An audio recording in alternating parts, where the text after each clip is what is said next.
Hi everyone, welcome to Strategy Sunday Live.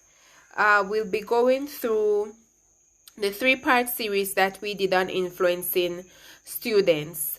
At first, we looked at the idea of looking at influencing our students positively is for us to realize how much we can get from our students once we align them to success. And so the first of the three-part series that was done, in series one, we looked at, in episode one of the three-part series, we looked at how is it that we can influence our students, and we did mention in the lesson plan where we can motivate them, we can encourage them, a motivational clip, maybe a popular song, or even an unpopular song or an inappropriate unpopular song could have been used to motivate your students, to influence them, because you want to show them the flip side of what will happen as a result of you not doing your best in school, or not doing your best, or not reaching your full potential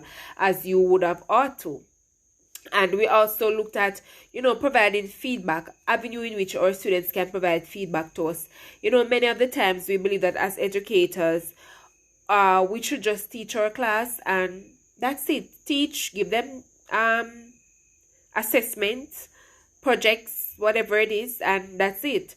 But really and truly, there should be some level of talk back that is going on between yourself as the educator and your students, to see how best you can align them for success. And it is through that feedback approach that you get to understand many things. One of the things I learned in one of my feedback sessions a week ago, a student said to me while he was in class, and he was just talking and going on. I'm like, why you always talking and going on this? And he said to me, Miss, this is the only place that I feel like a child.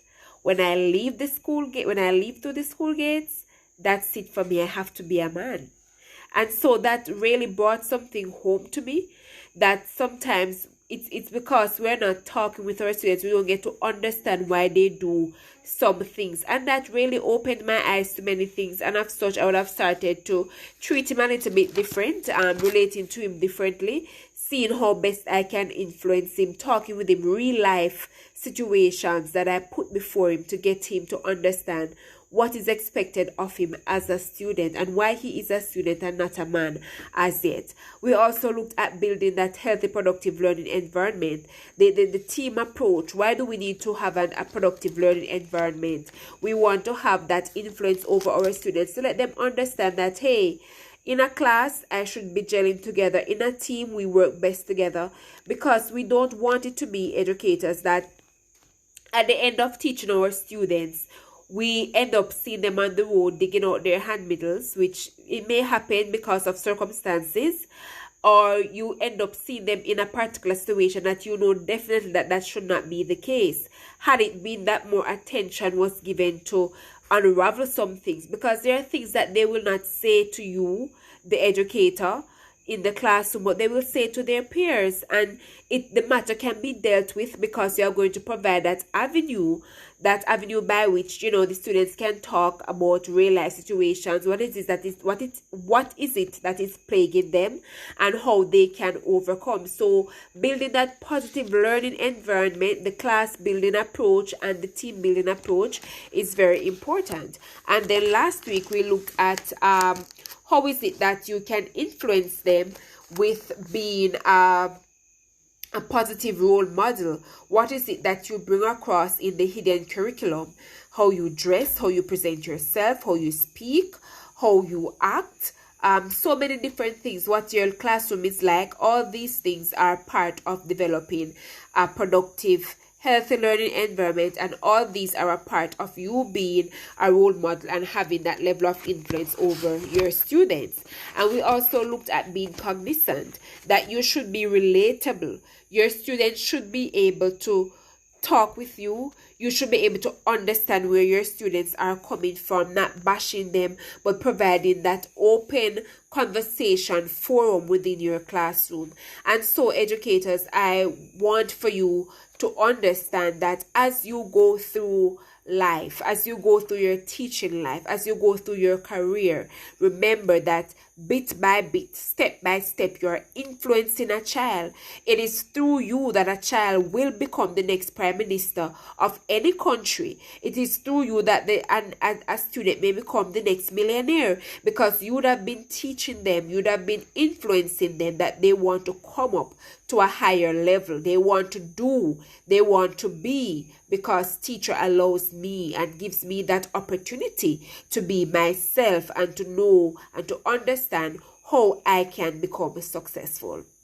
And so I want to thank you for your continued support.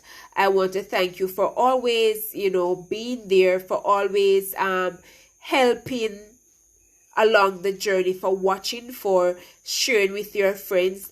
Remember, as you go through that, you will not get everything in one go. In one of the episodes, I did mention to you that not all babies just, babies sometimes they get up and they walk and that's it. For another baby, they get up several times, they fall back, they cry, they burst their lips, they burst their face, their nose, break a bone here or there, but eventually the idea is for them to walk, and they are going to walk. And so it is for you, educators. Bit by bit, you're planning, you're strategizing yourself, you're aligning your students for success. It will not come overnight, but best believe that once you are planning ahead of the time, once you are doing that which you have to do, and never ever leave God out of the equation, because it is through him that you are going to become that teacher par excellence, that teacher that will have that positive influence over your students. Take care. Walk with Strategic Educational Consultancy Services, on a mission to empower you, educators. See you for our live on Thursday when we do Analysis Thursday. Until then, be your best. Align your students for success.